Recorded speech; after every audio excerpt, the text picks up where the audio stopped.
Hello bachcho, let's read the question. The question says that if minus 2 comma 6 is the image of the point 4 comma 2 with respect to the line L is equal to 0, then L is equal to, the options are 3x minus 2y plus 5, 3x minus 2y plus 10, 2x plus 3y minus 5 and 6x minus 4y minus 7.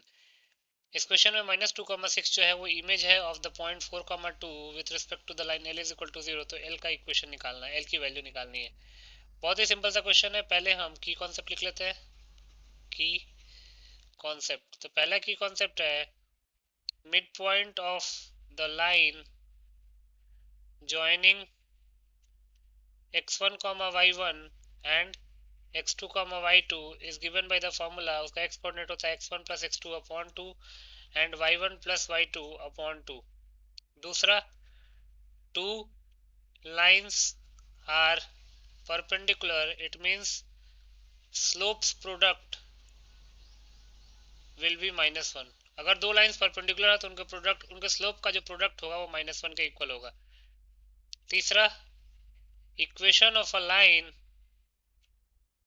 passing through x1 y1 and having slope m is given by the equation y minus y1 is equal to m times x minus x1. अब इन्हीं तीन की concept को use करके इस question को solve कर लेते हैं. तो क्वेश्चन में क्या दे रखा है कि एक लाइन है, जिस लाइन के क्रॉस माइनस 2,6 का जो इमेज है वो क्वेश्चन में दे रखा है 4,2. तो अगर आप ध्यान से सोचें तो अगर -2,6 का मिड पॉइंट जो है वो, not mid point, mirror image जो है 4,2 है, इसका मतलब अगर इस पॉइंट को हम D मान लें और इस पॉइंट को A मान लें और इसको B मान लें तो AD और DB जो है वो इक्वल हो जाएंगे. लिख सकते हैं late A whose coordinates are -2,6 and B whose coordinates are 4,2, then D must be a midpoint of line A B. Line A B का मिड पॉइंट होगा. क्यों? Because B is the mirror image of A. और अगर mirror image है तो इसका मतलब क्या हुआ कि ए डी जो है वो डी बी के इक्वल हो जाएगा. तो D must be a mid point. तो डी का कोऑर्डिनेट क्या हो जाएगा, x1 plus x2 upon 2, -2 plus 4 2 upon 2 and 6 minus 2 6 plus 2, that is 6 plus 2 8 upon 2. तो यहां से D के कोऑर्डिनेट्स क्या आ जाएंगे 1,4. D के कोऑर्डिनेट्स आ गए 1,4. अगर हम यहाँ पे लिखे तो D के कोऑर्डिनेट्स आ गए 1,4. अब स्लोप ऑफ लाइन AB निकाल लेते हैं. लिख सकते हैं since slope of line AB will be y2 minus y1 upon x2 minus x1. तो 2 minus 6 upon 4 minus -2, 2 minus 6 upon 4 minus -2. तो ये हो जाएगा -4 अपॉन 6 2 3. तो ये हो जाएगा -2 अपॉन 3. और अगर लाइन ए बी का स्लोप -2 अपॉन 3 है, इसका मतलब कि slope of line L will be equal to 3 upon 2. तभी तो प्रोडक्ट -1 होगा.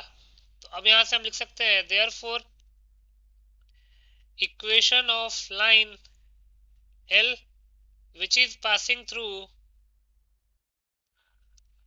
जो हमने मिड पॉइंट निकाला है लाइन ए बी का, जो डी है वो डी तो उस लाइन पे भी लाई करेगा ही करेगा, तभी तो मिड पॉइंट होगा. क्योंकि मिरर इमेज है ना, मिरर इमेज में मिरर से जितना आगे ऑब्जेक्ट खड़ा रहता है मिरर के उतने पीछे ही उसकी इमेज बनती है. तो डी जो मिड पॉइंट है वो लाइन एल पे लाई करेगा, ये लाइन एल है. तो यहाँ से क्या कर सकते हैं, line L passing through D के कोऑर्डिनेट्स क्या आ गए थे हमारे पास 1,4 एंड हैविंग स्लोप 3 अपॉन 2. इसका इक्वेशन क्या हो जाएगा y minus 4 is equal to 3 upon 2 times x minus 1. ये हो जाएगा y minus 4 is equal to 3x upon 2 minus 3 upon 2. 2 का एलसीएम ले लेंगे तो हो जाएगा 2y minus 8 is equal to 3x minus 3. तो हो जाएगा 3x minus 2y is equal to -5. Further simplify करेंगे तो क्या होगा 3x minus 2y plus 5 is equal to 0. Equation of line L, तो लाइन एल की वैल्यू क्या हो जाएगी 3x minus 2y plus 5, 3x minus 2y plus 5 A option में लिखा हुआ है। तो यहां से हम लिख सकते हैं hence A is the correct option. A option को टिक कर लेते हैं। So A option will be the final answer. I hope you understood it well. Best of luck.